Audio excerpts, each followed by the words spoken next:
makes me a Christian?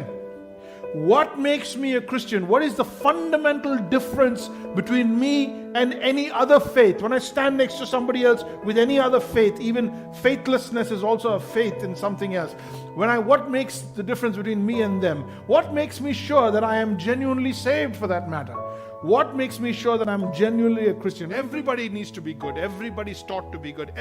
But it's not how you behave that makes you a Christian. It's the fact that you have Jesus.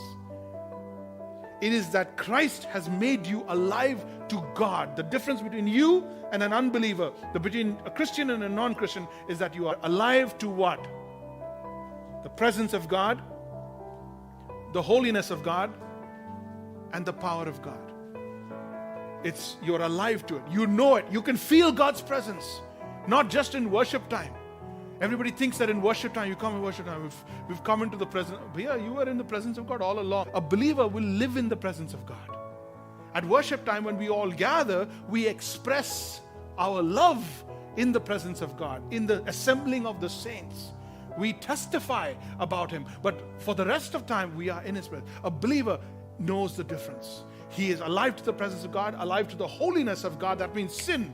Sin is like a speck in the eye, man. The moment there is sin in your life, you'll be like, oh God, I can't see. That's how a believer should be with sin, because he's aware of the holiness of God. And he's aware of the power of God. I can do all things through Christ who strengthens me.